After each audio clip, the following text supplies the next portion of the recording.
Welcome to the Her Story Circle podcast, the podcast that brings you the extraordinary tales of everyday women who are changing the world. I'm your host, Gertrude Mache, and I'd like to acknowledge traditional custodians of the land on which we meet today. I also like to pay my respects to elders, past, present, and emerging. Every week, we dive into the lives, challenges, and triumphs of women from all four corners of the globe. We're here to inspire, enlighten, and connect, sharing stories that uplift and empower. So grab a cup of coffee, settle in, and join us as we explore the incredible journeys of women shaping our future. This is Her Story, where every woman's voice matters. Hello, everybody, and welcome back to the Her Story Circle. This is Gertrude Mache here in beautiful Melbourne, Australia. And today I am graced with the presence of yet another fascinating young woman. Welcome, welcome, welcome to our tribe. Please tell everybody your full name, where you're based, and share your story with us today.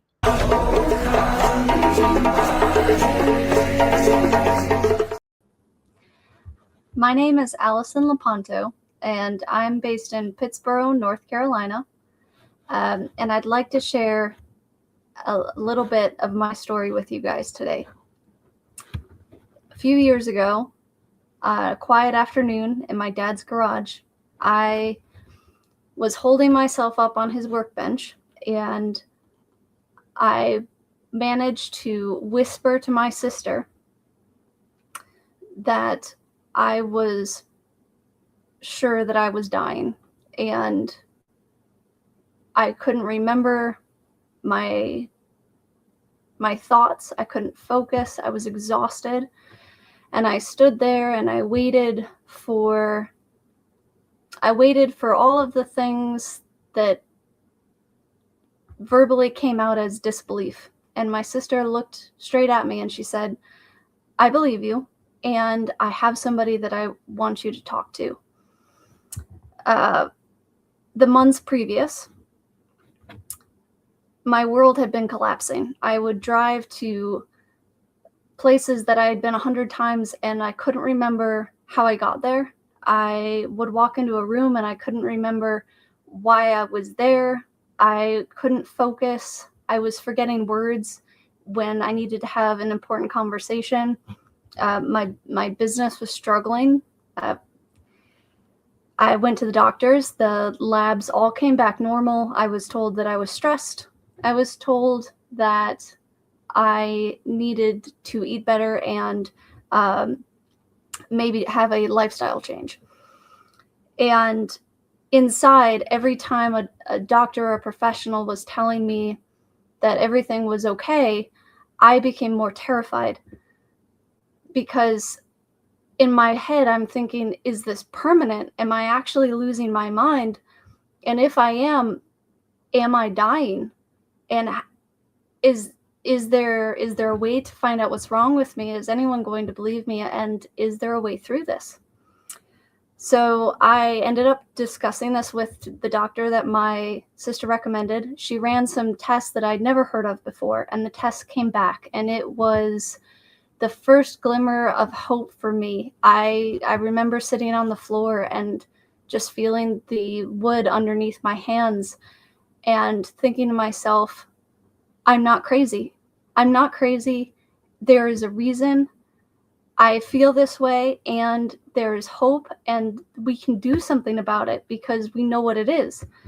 The test came back. I had had a massive herbicide exposure. I had been living in a house that was full of toxic mold, and my heavy metals were through the roof. She had said she wasn't sure how I wasn't in a padded room somewhere. And my body had been fighting for its life, and I had felt like I was in my own personal hell. And I finally had validation. And I remember thinking to myself, the being afraid and feeling alone, like that was the worst part of it. Yes, you think you're crazy, but on the outside, you look totally normal. And, inside you're in your own personal hell that nobody can see or understand. And with those test results and the medicine and the process and the last couple of years, I had the empowerment of taking this fear and isolation and turning it into a voice to let other people know, like, you're not alone. And I have tried to make that as simple to remember as possible. So I used the acronym HEAL, and H stands for honoring the inner voice, honoring your symptoms. In today's culture, we're always told to doubt ourselves and don't doubt the system. And we have intuition. Our body is constantly telling us feedback, what's right, what's wrong, what's true, what's not true. And H is the most important, because you have to start with your body is telling you these things for a reason, and it's your job to listen to them and to do something about it. I didn't. I ignored it. I thought I should push past it, and that was my biggest downfall. The E stands for eliminating toxicity. For me, this was huge. I had to rebuild my entire life. I was living in a horrendously toxic house. We'd had a water leak, and there was toxic black mold in the air system, in the basement, and the walls. It was everywhere, and it was killing me. So I had to move, and that led to moving many, many times. I now have to test for mold everywhere I go. It makes finding a place to live challenging, but necessary. I also needed to remove exposures. So a lot of properties get a lot of herbicide, a lot of pesticide sprays, and they're horrible for your endocrine system, but they will actually start to affect your heart. So we needed to move somewhere that was free of mold and also free of the chemical exposures. And I also needed to create a life and a lifestyle that supported my biology and supported my body and my intuition. And that was huge. So eliminating toxicity is huge, and one of the first steps, because you can't put back in until you remove the things that are harming you. The next letter is A in HEAL, and that's the adding what nourishes. So I'm married now, so my husband and I, we take what we eat very seriously, and we look at functional nutrition. Also needed to set boundaries regarding work limits, regarding resting, regarding relationship strains, and involving myself with nature, grounding, taking your shoes off, walking in the grass, and then relying heavily on a community of like-minded individuals. I have a group of 6 women that got me through this, and to this day, they are my backbone. And that's so important, is having those people that are like your grounding stone. And then the last letter is L, and that's living in alignment. So for me, I had to rebuild everything about my life, how I ran my company, my expectations for myself, how I rested, how I prioritized, and also what I tolerated. I used to handle a lot of stressful situations because I could, and now it's not necessary. And that has actually been a huge plus in my life. It's these 4 things, that the honoring, the eliminating, the adding what nourishes, the living in alignment, it's totally changed and reshaped how I approach life and business and relationships, and all for the positive. I would say that people get dismissed because they look fine on the outside, and the invisible illness, it can be hard to describe, but most of the time what we're really searching for is to be heard and to be validated, and then also to find a way out. But we can't get to the other side of it without the first two. So the isolation and the fear when you're dealing with an invisible illness is probably the most, I would say, traumatic and uh, most traumatic part of going through it. And so you deserve to be believed. You deserve to uh, have people around you that support you, that know you, and that can help support you all the way back to health and a fantastic new lease on life. Wow. You have been on an incredible journey, Allison. This happens to so many women who know something is wrong, but they just can't put their finger on it. So your body was talking to you. You knew something was off. Let's take you back to that day when you were in your dad's garage. The moment that you knew, what were you feeling, smelling, seeing as you whispered the fear that you dared to say out loud? So those words to my sister were the heaviest the heaviest words I've ever said. And I I remember gripping the bench that was behind me, and my knuckles are probably white, but I wasn't looking at my knuckles, I was looking at the ground, because I knew that if I stared at my sister's face, that I would lose the courage to be able to whisper those words. And what I was hearing was my heartbeat in my ears, because I was very fragile.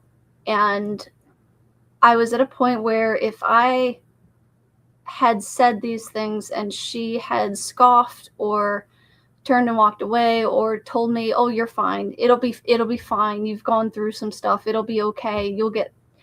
I probably would have just broken in two, and I don't know if I would have had enough courage to bring it up again in a different scenario.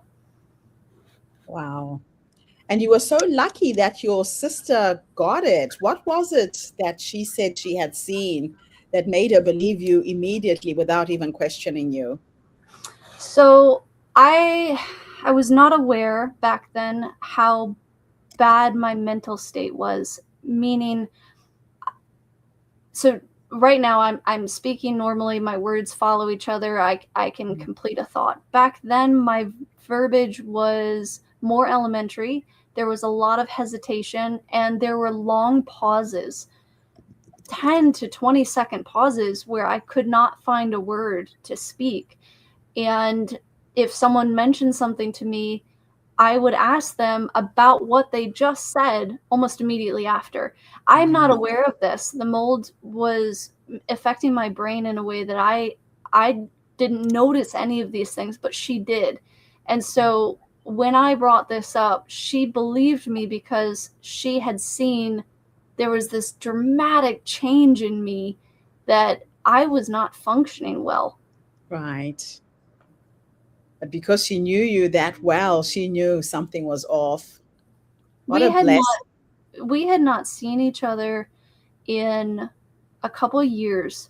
So there had been some space that I think allowed her to see the change in a more dramatic way. Yeah. Yeah. She could see the transformation in you. Yes. And I was also, so I'm not a person that's afraid of things at all. I'm generally quite bold.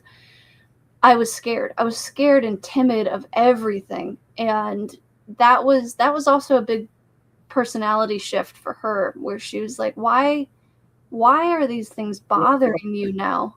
Yes. Wow. And so you went on this journey to self discovery, to healing yourself. What was the exact moment that you realized that something was dangerously wrong, even when everyone around you said you were fine? This is, so I was driving, and I became aware that I was driving almost as if you fall into a dream. I don't remember getting into the car. I don't remember driving out of the driveway. I don't remember how I got where I was. All of a sudden, I became conscious driving the car down a road. I did not know what road I was on. I didn't know what city I was in. I didn't know how long I had been driving. I didn't know how to pull up where I was on the phone. And that was the moment I ended up pulling over into a driveway. I could not figure out how to get my brain to function to put maps on my phone to tell me where I was. And I knew at that point I was paralyzed with fear, and I was like, I am dying. Something is so wrong with me that I don't know how I got here. I don't know what day it is. I don't know where I am. I was completely lost, and that was the moment. I'll never forget that. Wow. That's got to be a scary feeling. That's got to be Paralyzing. a very paralyzing feeling. So, how did you feel to carry such fear, so heavy a fear, and to be silent when you couldn't tell anyone? Oh, it ate at me. Mm. Um, it ate at me, and I would say on the inside it felt like I was screaming, that just anybody to notice that something was wrong, somebody to give me a way out. But as time went on, as I kept getting these tests that said I was fine, I became more and more timid and more ashamed, and started to feel like if I continued to push this and say that something was wrong, that someone was going to put me in a padded room, because on the outside everything was fine. And after that day in the car, I said to myself, well, this is gonna end up killing me. Oh, something is gonna happen. I'm blacking out. And I don't even know it. That's got to be scary. I really don't know how you navigated that space. Now, what were the earliest signs that your body was trying to communicate with you? And what made you ignore or doubt the signs? Yes. So in the beginning, it was headaches that turned into migraines that just kept coming back. And I, funny story. So people say, "Oh, well, you're forgetting things. You're getting a little older." That was a common response from the doctors. "Oh, you're just getting older. It's fine. It's normal." I would I would go to the car and try to get into the car, and I didn't have my key. And I would Oh, stand there, and I would not realize that I didn't have the key. I couldn't remember what I had forgotten. That's not normal. This is not no. normal at all. And then you go inside, and I had forgotten that I was trying to go somewhere. So in the beginning, it looks like, oh, you misplaced your keys. Your awareness where your body is in space is a big giveaway. So I was hitting door jams. I was getting bruises, like just little bruises. Like I would misjudge how to walk around something like a table. And so I'd hit the corner and bruise my hip, or I'd hit and have a little bruise on my hand. Or I'd, catch my elbow going through a doorway or a hallway. Those were the beginning signs of things I wasn't remembering, couldn't remember words, and my proprioception was disappearing. I was becoming clumsy, and I'm not a clumsy person. Gosh, I can't even begin to imagine what that would have been like for you. You can feel yourself slowly deteriorating, but you can't put it into words. I think that's the most difficult part about this. Yes. So, how did the medical system dismissal shape your experience of illness? Oh, well, uh, I would say the the the Western medicine was very disappointing. Mm. And She's a DO, and I also have seen another MD who has turned into a functional medicine doctor because he saw how he was making people sick. But I would say that between the two of them, my faith in doctors and medicine has been restored because it was totally lost before. And there are a lot of wonderful people out there. Some of them are medical doctors, others are naturopaths that are huge champions of reminding you to listen to your body, and they take that seriously, and they provide you with the support, and not just medicine, because healing isn't linear. Yeah. When I started on the medicine for the mold, I got a lot worse, and she told me, "You're going to get worse." And I was like, "Oh yeah, that sounds fine." No, because what happens as you're getting treated, and a lot of invisible illnesses, I would assume this is the case, your body tries its best to cordon it off and to keep it out of your system. So as you take the medicine to pull it out of your body, it has to go back into circulation. And when that happens, your body has this new invader, and so you get all of the symptoms again, and you're already kind of worn down, so you feel even worse, like you get more tired, your memory gets even worse, but it's short term. And so you get the medicine, it pulls it out of your body, and then you start to feel better. And that's I would say, from a medical standpoint, it's really important to know that there are people out there. Don't give up, keep looking. And when you get somebody who is giving you the right tests and the right medicine, just recognize we're in a culture where everything is like, here's your pill and now you're better. And it doesn't work that way. Sometimes for healing, like, you actually have to get worse on the way to getting better. Yeah. Wow. Now, what did looking normal on the outside while dying on the inside actually feel like for you on a day-to-day basis? This is an excellent question, so thank you for asking it. On the outside, when you're dealing with mold toxicity and herbicide toxicity and heavy metals, nothing looks different. You're not sick, so you're not sniffling. You don't look like you don't look like you have some kind of chronic illness. Like, I didn't necessarily have huge bags under my eyes. I didn't break out in a bunch of hives or anything, but I would look into the mirror and I didn't recognize myself because the light of being alive and knowing who you are was disappearing. Even though on the outside I'm still standing tall, I'm still functioning, I can still go to work, I can still somewhat have a conversation. I was just a carcass of myself, and like my soul, my essence was barely an ember of what was left. And I was just like, please, somebody see that I'm dying inside my body.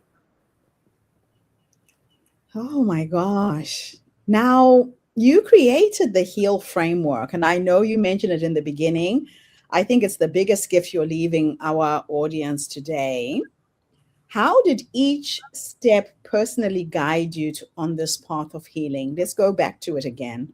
Yes. So the H is honoring your intuition and honoring your symptoms. And that was my biggest downfall, is that I gave my power to everybody else. And I said, oh, well, they must know more and they must know better. And they said, oh, you're wrong. And so I doubted myself instead of saying, well, thank you very much, and I will continue my search myself. And then eliminating toxicity. This was a big one. I didn't know what was causing the problem. So if you don't know what was causing the problem, keep looking. Find somebody who can help you do the test to get the right answers so you can get rid of whatever it is that could literally be killing you. Don't give up. And then adding what nourishes. This can only happen, like, if you take supplements but you're being killed by mold, it's not really going to help you. So adding what nourishes, like, once the medicine pulled that stuff out, my body was able to get back on track. So then we could add the things that would help it get healthy. But also, I needed to add community. I was so isolated. I needed to add the women and the support and the knowing you're not alone and you can do this and you can have a life and you can connect to people and nature and live life fully. And then the L is living in alignment. And this is just a big reminder of every day you need to prioritize your body, your health, your future, and the things that invest in you and biologically moving forward and having a life to the fullest. Yeah. Wow. I could talk to you all day. Now, what parts of your identity had to fall away for you to rise into the new version of yourself? Perfectionism. So I am a huge perfectionist, Mm. and I always felt like my body was a machine and I could push it through anything. And Yes. this experience, I hit a wall that I didn't know existed, and I had to recalibrate. So the perfectionism had to change.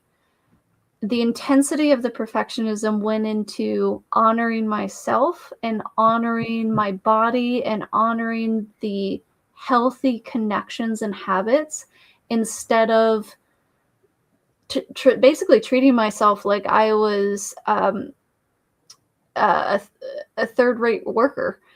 Yeah. Wow. That's a big one. And it's a big one that most women don't know how to do to honor themselves. We take No. care of everybody else but Yeah. ourselves, right? So crazy. So let's finish with two last questions. The first one, I'm going to teleport you back into the past to go and have a conversation with that young woman who was struggling with her health, who knew something was wrong, just in case there's somebody who's going through something similar right now and is listening to this podcast. If you could go back and give yourself three nuggets of wisdom, what do you want most people to understand about invisible illnesses and unseen suffering? What three nuggets of wisdom would you give her? So the first one would be believe in yourself, believe yourself regardless. It doesn't matter if no one else ever agrees, believes, sees it. It doesn't matter. Believe in yourself. Number two is don't stop. Don't give up. Keep searching. You will find what you're looking for. Trust that it's there and keep going. Maybe not fanatically, but keep going. Don't give up. There's a way out. And I would say number three is find the support. When you're scared and alone, I had my sister, I had the other women. They're the reason I'm still here, because when my mind was going, I so I would say find the people, even if it's one person, that knows you and is saying, well, I don't really understand, I don't see it, but I believe you. Then hold those people close and just know you're going to get on the other side of it. And when you're around that person, just tell them, hey, remind me of this time when I'm on the other side. That's absolutely beautiful. And now let's go into the future. You are on this worldwide mission to show women that your food is your medicine. Trust your gut, trust yourself, and listen to your body. And we're going to go and sit with the 90-year-old you as she's sitting in her rocking chair, surrounded by her family. If you could go and connect with this wise woman who has led you up until that point, what will you say to her when you finally meet her? Thank you. Thank you. Yeah, Thank you for not giving up. Thank you. Just thank you. that is so beautiful. And it is so true. She is there. She's in you. She's that little whisper, that little voice that kept telling you something's not right. Yes. And you listen to the voice. A lot of women don't do that. Yes. So thank you so much for coming online and sharing this incredible story with our community. It's a real honor that I found you. And thank you to everybody who tuned in. The Her Story Circle is not just a podcast. We are a social impact movement that brings you the stories and voices of women from all over the world. We share these stories to uplift you, to inspire you, to energize you, but most importantly, to take you from where you are now to where you're trying to go. Mhm. So if you are a woman who is going through a challenge and you know something isn't right, here's an expert who can help you. I've had Allison's website at the bottom of the screen. Reach out, get the help that you need. Or if you know another woman who's going through a similar struggle, Mhm. please share this podcast, push it out on social media so it reaches more women who need the help. Allison, thank you so much for being here today. Thank you so much for having me on and for everything that you do. It's an absolute pleasure. I'll be back again tomorrow, everybody, with yet another amazing guest. In the meantime, have a fantastic day, morning, or evening, wherever you are in the world, and bye for now. Thank you for tuning into the Her Story Circle podcast. I hope today's story has inspired you to believe in the power of our stories and the difference you can make in the world when you use your voice. I'm Gertrude Mache, and it's been an honor to share this space with you, where voices from all walks of life come together to weave a rich tapestry of diverse perspectives. Don't forget to subscribe, rate, and review our podcast to help us share these stories with more listeners. Follow us on social media by looking for the Her Story Circle podcast for more updates. And join us tomorrow for another episode filled with courage, resilience, and empowerment. Remember, your story matters, and together we're building a stronger, more inclusive world. Until next time, keep making her story. That was so beautiful.